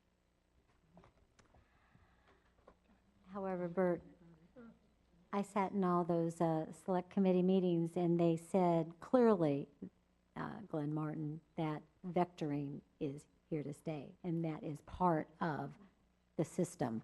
I mean, vectoring is not going to go away. Not all of it, no. But the expectation is time-based metering, things like that, will limit that. It'll also increase the number of planes in trail. It will. Yes, Ann. I just had a couple of general questions. When I compared the three, and then I tried to remember Burlingame that was done 2 months ago, could you, and it doesn't have to be done now, the ambient noise. I was surprised at how close the noise was from Woodside and Portola Valley to Brisbane. And then I went back and checked Burlingame, and I go, wow, they're only a couple of decibels off. And that seems amazing to me. So maybe for the next month, you could tell us, I mean, during the day, it's lawnmowers and leaf blowers and cars and horses in your part of the country. But how can the ambient noise be so high? And it's more, it shows up more in the Brisbane report, where you say that you couldn't even do the comparison because the ambient is so close to the threshold. So I would love a little more education on that. I'm going to do a selfless plug here. We're pitching the Noise 101. We'd like everybody to attend. James is going to be circulating a request for times and dates that will work for everybody. Definitely will approach that Noise 101. Okay, but this time now I'm a little bit more educated than I was a year ago or over a year ago when I took that, to understand how they can be so close. But clearly when I'm up there, you're much quieter than we are on our side. So I just really had a hard time understanding that. Okay, yeah. It varies by area. I mean, you will find right here you're going to have car noise, typically. Okay. Vehicle noise. All right. So Peter, we're going to get to you, and you have to wait. Well, I think it's great to have the answer, but I think if we can get it on the website, then everybody can try to learn from that. All right. Any other comments? Because I'd like to move the meeting along now. So Brisbane is the next one, and we. Portola Valley numbers, real quick. Ann, do you want him to? Yeah, I'd like to hear his summary. Just a quick summary. Okay. The Portola Valley numbers were 43 decibels, A-weighted CNEL. Communities 46, totals 48. Aircraft contributed 1.6 decibels to the total. San Francisco aircraft contributed 69% of all aircraft noise events. Palo Alto were 11%, San Carlos 8%, San Jose were 5%. The San Francisco average LMAX was 60 decibels, and the SEL was 70. 65% of SFO aircraft were arrivals, and the 5,000 to 7,000 foot altitude range, we saw a 6,000 foot average. The daily average night flights were 11 between 10 p.m. and 7 a.m., and the average of 20 reporters filing 210 reports during this 2-week period. Again, the period was February 1st through 14th. Nighttime reports between 10 p.m. and 7 a.m. accounted for 21% of all submitted noise reports. Okay. Now we'll move on to the Brisbane report. The Brisbane report was different than the other two. It was not a programmatic report. It was a special request by the city of Brisbane. They asked that we bring out 4 portables, which we did. And we also included the 1 permanent noise monitor there in Brisbane. So it was a large-scale monitoring project, took a bit of coordination. And gosh, with the weather, it made it even more fun during December and January. So here we were during the Christmas and New Year, starting to put out monitors and having fun with that stuff. Now, the average aircraft decibels was 53 dBA CNEL. Community was 56. The total was 58 decibel CNEL. Aircraft contributed 1.5 decibels to the total. Now, SFO aircraft were 79% of all aircraft noise events over the city. Oakland contributed 17%, General Aviation 4%, and San Jose was 1%. And that's mainly due to the high altitude arrival coming overhead. The San Francisco average LMAX was 67. The average SEL was 77.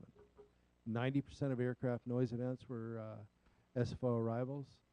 And we were looking at, what was it?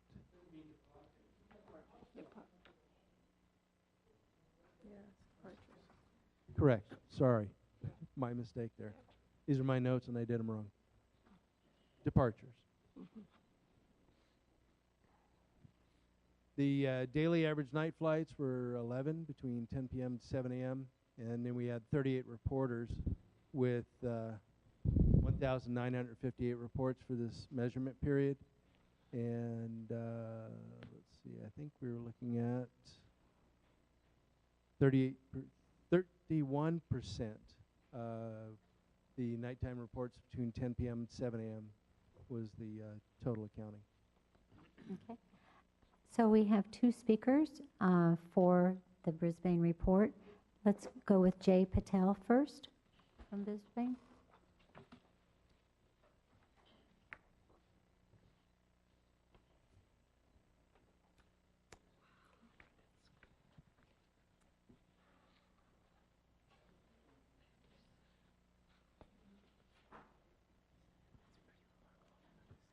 Bert, I'd like to thank you and your Hold the office. microphone up. No, Yeah, Bert, I'd like to thank you and your office for organizing the Brisbane noise report. It took a lot of effort, but we got it done. Hopefully we'll have more reports done on a more regular basis, since the permanent noise monitor really is not at a great location, especially since the stick procedure shifted so many flights to Brisbane that were not there before. In this report, I did want to point out a couple of things. Mainly on page 18 of the report, or page 132 of the packet, there's a trend increase for the night procedures. Jay, could you just hold the microphone just a little closer, thanks. Yeah, there's an increase in the nighttime flights between 10 p.m. and midnight. I guess in the past, in 2010, there were about 4 flights, then up to 10, and now it's up to 45 flights a night. There's been a big jump, especially during 10 and midnight. So if you can comment on that, what is the cause of that increase, the shifting of noise to Brisbane, the night procedure departures, how is that determined? I mean, if you can shed some light, I think the city of Brisbane would appreciate that. I'm not sure if the new construction at the airport is causing it or what have you. But I look forward to your comments. Let's see. I guess if you can also comment on what determines, using, the night procedure versus, some of the older procedures, since we're having such a big increase. Thank you. Thank you. Our next speaker is Peter. Peter Grace is going to speak on the Brisbane report, and I think he has a couple of slides teed up. So, Peter, you can do all of this in 2 minutes. If I'm ready, quick. Peter, you can do this in 2 minutes. I can do this in 2 minutes. Thank you. I'd like to thank Elizabeth Lewis for holding these talks on city reports. I'd like to thank Ivor for the increasing number of portable noise monitors from 4 to 8, recognize the importance of these studies. I'd also like to thank Bert for the information. The issue that affects all the cities represented here who have had noise reports, what I'd like to talk about is noise monitor threshold levels. What level is the threshold set for the portable noise monitor? One of the things that residents are concerned about is the number of noise events in the monitoring period. The number of events is directly related to the noise monitor threshold level. If the threshold is raised up, you carry fewer events. If it's lowered, you get more events. The San Francisco Noise Office sets the noise monitor threshold level, and it's based on community noise level, which, as has been described, is traffic, motorbikes, trains, dogs, but also in the period for Brisbane, and also particularly for Woodside, as I'll show you, it's also storm-related. It's shaking of trees, non-representative events that happen at the time that are considered to be part of community noise and are not really part of noise. They're not representative noise of what happens throughout the year, which is surely what we're trying to do by comparing one period to the next. I would like to show, can we go to the next graph? We're looking at trying to compare community noise CNL levels against monitor threshold levels. The line shows the relationship between the two, and I'll explain where this line comes from in a moment. What I'd like to say is, if the noise monitor threshold is set higher, you end up with fewer noise events, and if it's set lower, you end up with more noise events. Remember that, it's really important. Could we come to the next one, please?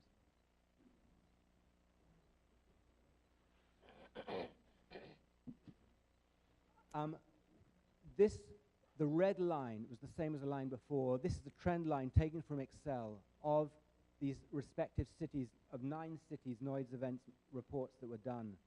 I'd like to say Bert's done a really good job. What I'd like to point out is outliers. This Woodside here with a community noise level of 64, the reason for that is a storm came through. Woodside is actually a lot quieter. It's close to Portola Valley. This is why I stuck my hand up. Mm-hmm. The community noise level, there needs to be some caveat here about noise coming through, storms coming through, and what would the average CNL for community noise be if that storm wasn't there. This is one issue we're going to address with Bert next week, because there were multiple storms that came through in Brisbane, and it's unfair. Peter, you have about 30 seconds. And I'd like to ask 2 things. What should the relationship be here for these noise monitors between community CNL and and monitor threshold? And lastly, I'd like to ask, this Brisbane noise monitor, the threshold is set at 65. If the community noise level really is 55, it should be set down here. What determines the 65 level at the permanent noise monitor? Is that something that's set across, for all permanent noise monitors, or what? Please illuminate. Thank you very much. Thank you. Oh, you've got your pen. Good. That's very good. Thank you, Peter. That's really good analysis. I think we can all agree that the metrics that we're dealing with, the baseline of the noise compared to the actual noise event, seems a little out of kilter. We've been talking about that for years. But unfortunately, that's what we're dealing with. And so of current conditions in the laws, in the way the airports and the FAA manages it. So maybe our ledge committee wants to take on recommendations to, look at how other areas we're going to get to that in our next thing, but that's something that this body might need to grapple with, and that's like changing a law. Doug, would you like to? Yeah, thank you, Elizabeth. As someone who's relatively new to this, it does look funny when the ambient background noise levels don't meet a sniff test. But having said that, it is said, I think, that humans will pick up noise if there's a 2 or 3 decibel increase, right? That's always the common wisdom I've had. I know in the traffic business, when it comes to car traffic, a rule of thumb is that you sometimes have to have a doubling of car traffic to get a 3 decibel increase in noise. So it takes a lot to increase noise averages by 2 or 3 decibels.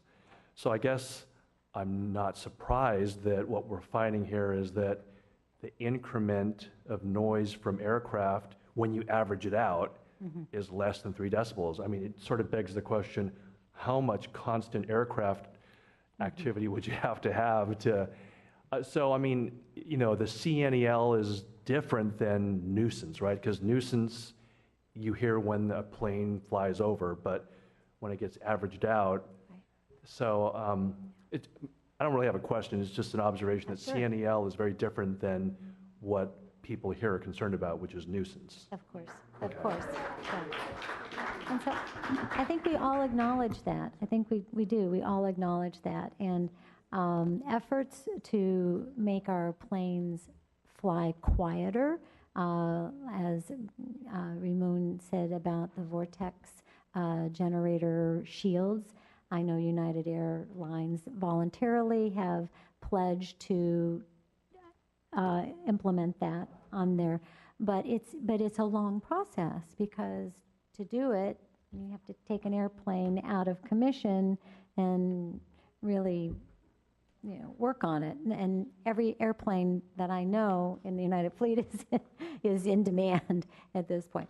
So that's it's something to grapple with. Any more questions on this item? Otherwise, I would like to continue the agenda and get an update from our 2 subcommittees that met. If you look in your agenda Excuse me, packet- can I ask a Yes. quick question? Yes, Just sir. my first. Yes. So for these particular noise monitoring reports, I know there were 3 specific communities chosen. You want one? How are well, yeah, we would like one for San Francisco for sure, but Well, it's good that you're here. I want to know. I want to know what the criteria is. So if I can just ask for one, I would like one for San Francisco. But so can we make that happen? We'll take care of that. Thank you. Okay. Anne. Actually, to build on that, which cities get a permanent quarterly, and which cities have to ask? And if we could get that back as a report the next time, just so that we know where these permanent reports are done versus those of us who need to ask. Sure. Okay, next time. We'll get a report on that. Okay, so on page, I think, 307 of your agenda packet, there is a memo from our coordinator, James, who had put together for us 2 subcommittee meetings, and we met on May 4th, back to back. It was really a great day. Our legislative committee met, and this meeting summary of the page 307. Oh. It's not 307. I'm sorry. 22. I was going to say, I missed that. Yeah. It's meeting through, But we didn't get to 307. It's meeting 302. Just hold We've it had up. 307 meetings. It's It's page 22. page 22. Sorry. Thank you. Too many numbers at the I bottom missed of some the pages, page. apparently. That's what I do. All right.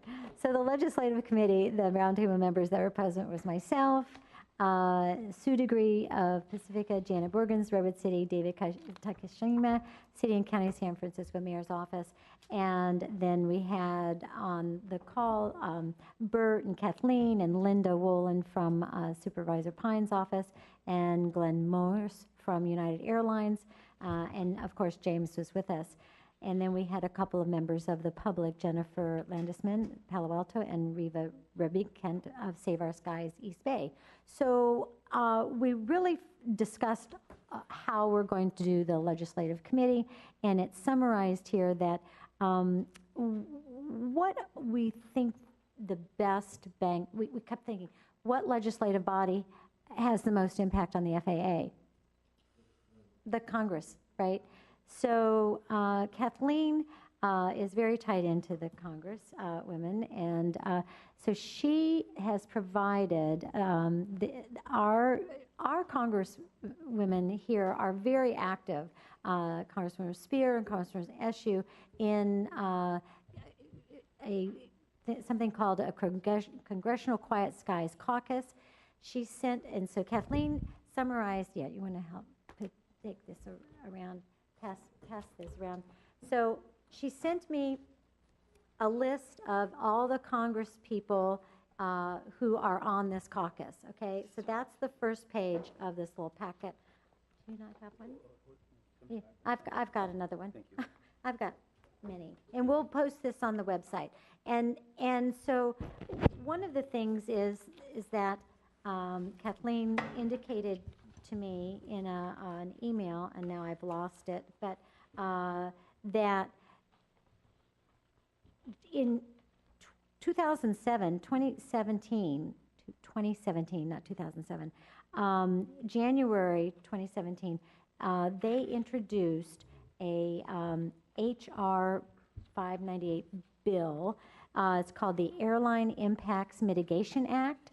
And so what I did was I printed out the summary of it, which is page 1, and then it's the full text of the bill attached, and then all the people who have signed onto it, who have co-sponsored this bill.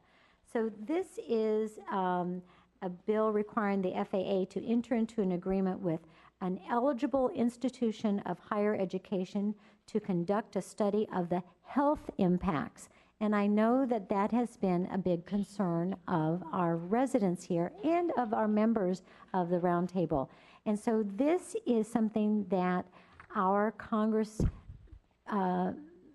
representatives are trying to push through Congress to have the FAA enter into an agreement with an eligible institution of higher education so that they can conduct a study of the health impacts of airplane flights on residents exposed to a range of noise and air pollution.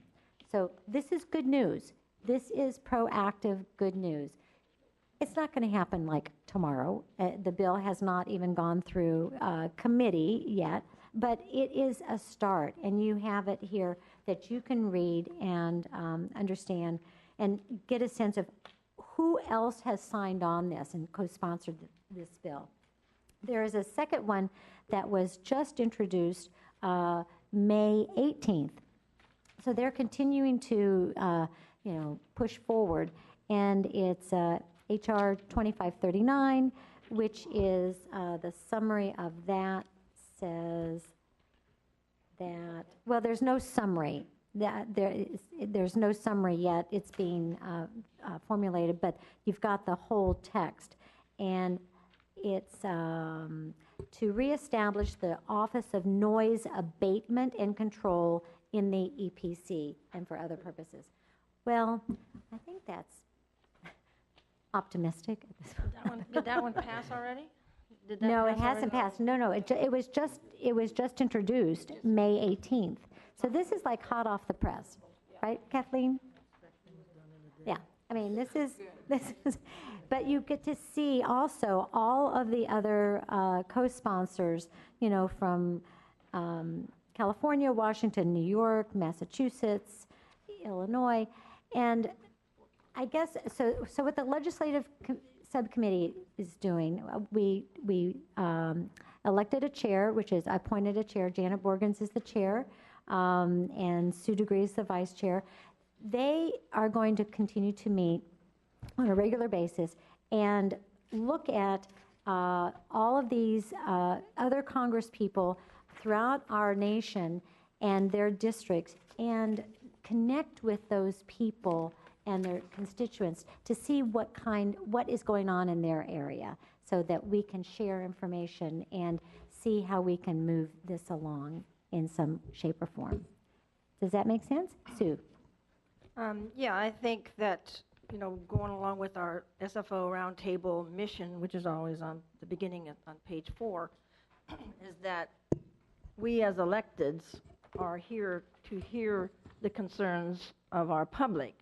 And so we need to be ready to move in many different ways. So these are some things that some Congress people are already doing, and they're going to need our support. And as Elizabeth said, and as we talked about in our meeting, finding the locals across the nation and connecting our locals together to make a grassroots power, because electeds need the grassroots. We're here to listen to you, but we need to be well connected to it. And we're feeling that we can't do it alone in little old South San Francisco, as important as we are in this area in the world, that we need to connect. And that's going to take some effort. And we also talked about continuing to rely on you, the public, that have already demonstrated how effective and concerned and committed you are and skilled at data collection. So we need you.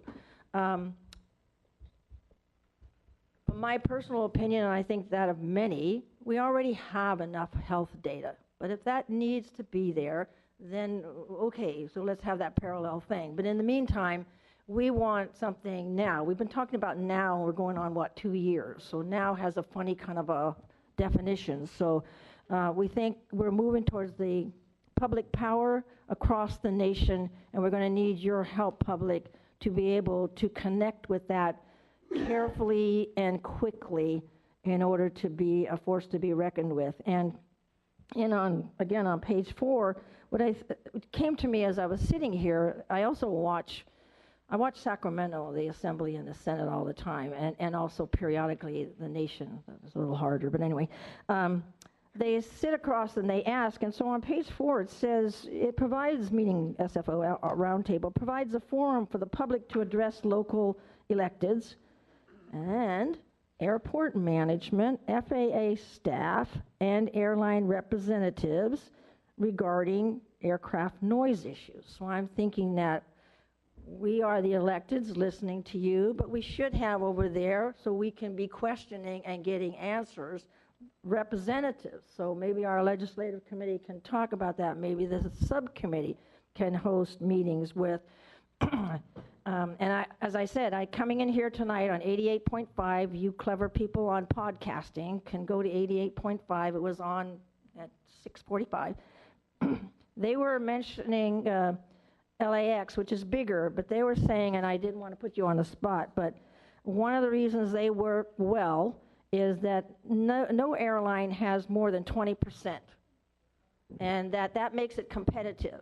So in my mind, as we're seeing on TV, how airlines are now having trouble with passengers because they're yanking people out or seats are too close, whatever, that I would like to know, are we competitive? Do we have that leverage to say, just like the passenger on the airplane, those of us underneath, and that's what our logo is, we picked that logo specifically to say we're dealing with aircraft noise over our residencies. So those are some of the things, and I think all of us, and you were there too, David and Elizabeth, I think we have the sense that we're here to listen to you, and not just to listen, but to really be poking around and poking to get things moving a little bit faster. And so I'm very happy. Some folks are new on this committee, so I'm going into a little bit more detail. But we came to this realization, and the roundtable members from all the cities were unanimous, I believe, in saying, yes, let's pull up our legislative committee and get going with some feet to the fire. So we were hoping to work with you and to be doing that on a regular, quick basis. Okay, thank you. Okay with that, Jen? Okay. So then the update on our work program committee was that, where'd it go?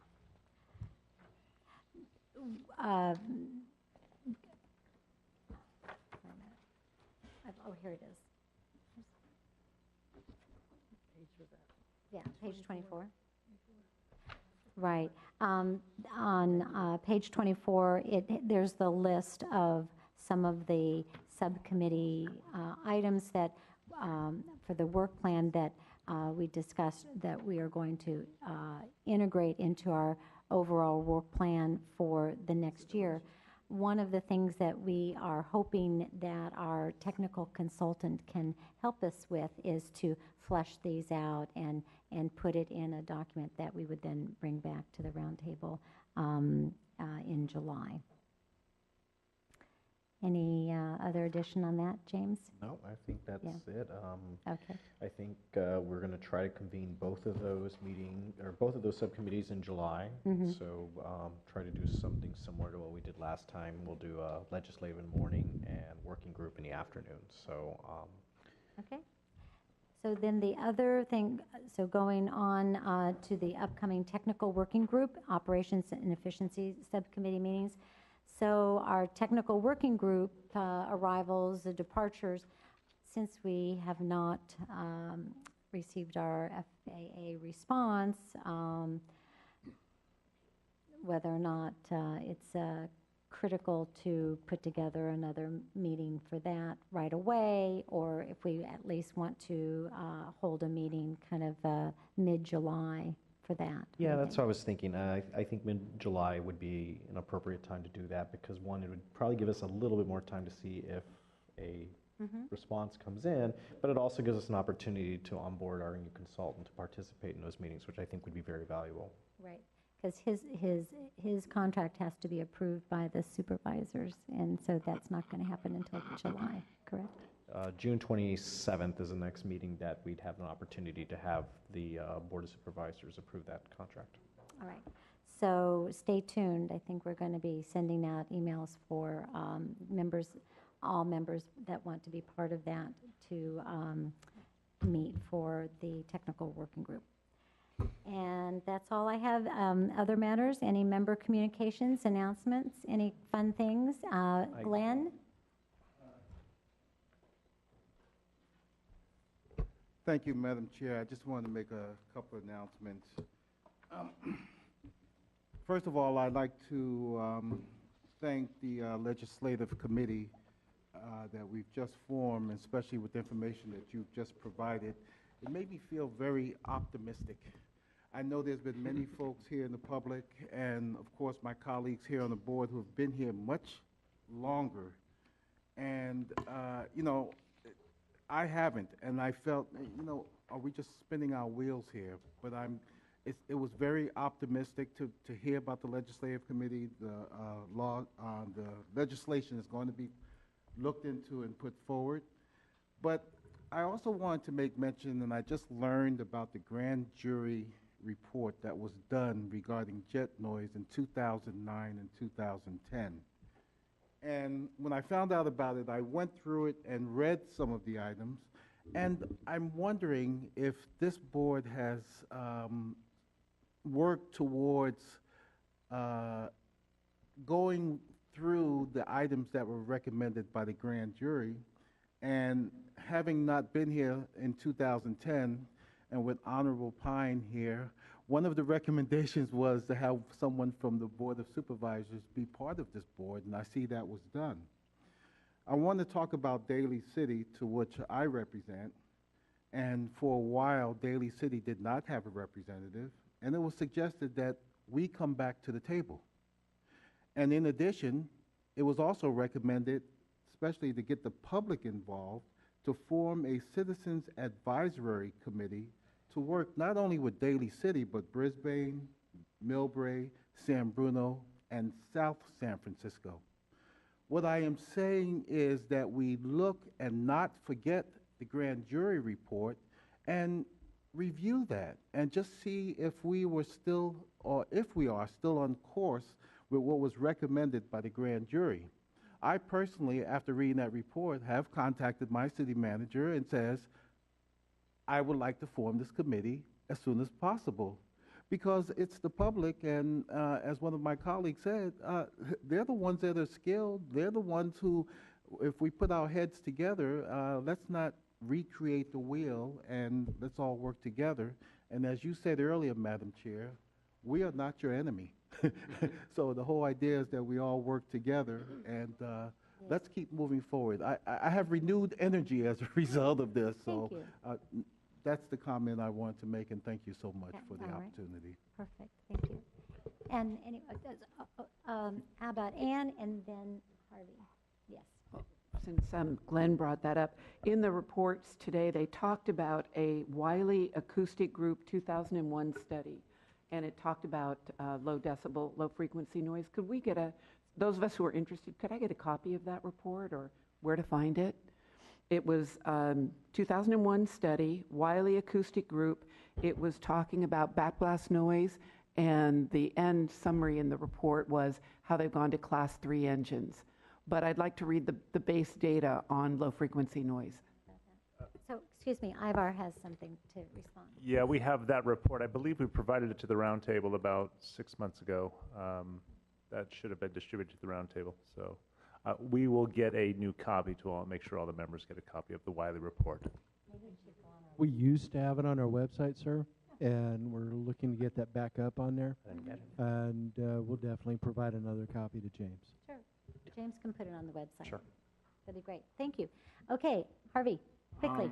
I'm glad that Glenn is optimistic. I hope his optimism is justified. The Half Moon Bay City Council has asked me to help draft a letter that we will formally approve at the next meeting. Question I have is, to whom do we address this letter? It's explaining all the health effects of our coastside residents. Who? The Congresswoman, FAA, this SFO? Is there any particular group that you think might be the most advantageous that we direct the letter to? So I actually think you should address it to your congresswoman, and you could copy the Roundtable membership at large, and then we will have a copy of it, and we'll have it in our files. And but if it goes to the congresswoman, then they have it, and she can use it in her work. Okay. Thank you. You're welcome. Yes, And- Douglas. Yes. Real quickly, last meeting when we talked about the need to have a San Francisco supervisor here, I honestly didn't think we would get one, so many thanks to Supervisor Safai for being here. But I wanted to recognize the commitment of everyone in this room because the Warriors game was on right now. Oh, and, no, I know. Wow. Don't tell me that my husband taped it, so I'm not going to listen. Doesn't sound like a good outcome. All right. Do you want to say something, Supervisor? Just 1 second, Jim. Supervisor. Thank you, everyone, for your commitment. I know you've been working hard for a number of years. I think this is a really important issue. I think it's been unfortunate that San Francisco has not had a representative that from our elected body. I know we've had our airport director and staff and other folks very committed, part of our city staff, but very committed to being a part of this ongoing conversation. I've heard loud and clear from many constituents, whether they were physically located in my district or not, that this is an important issue for San Francisco. So I'm here to be part of this conversation and come up with some solutions that I think will help a lot of people in the area. I think that one of the things I've heard loud and clear, not to reiterate, but I just wanted to confirm the things that I've heard in public comment tonight and over the last number of months. I've only been in office for 5 months, but I have lived in our community for over 15 years, and there has been a dramatic change in our community in San Francisco just over the last couple of years. I know some of that is in relationship to the economy. I know that it's hard not to ignore that, but there has been some serious changes as a result of technology, and there has been some serious changes in disregard. And one of my reactions tonight is that we've pinpointed with data a lot of things that are happening, but I'm glad to hear that folks on this body that have been here for some time are hopeful, because I hope that we're going to use that data to then advocate and work with our congressional delegation. I have a lot of respect for Congresswoman Spear and Eshu, and hopefully we can bring Minority Leader Pelosi into the mix. I don't see her name on here, but I know that their office is listening loud and clear. And also Senator Feinstein's office and Senator Harris. We're very fortunate to have such a strong confluence of our congressional delegation located in and have strong ties to San Francisco. So I'm committed to working with that delegation and being a voice along with many of other people on this body. Thank you. So you may get a call from me asking you to join one of our committees. My staff specifically said not to volunteer. No, I'm just kidding. All right. I will try my best. One more quick, one request. Maybe I missed it, but you usually have the newsletter in here, and I learn a lot from that. As it can be help the legislative committee. It's the one that's usually at the back of the packet.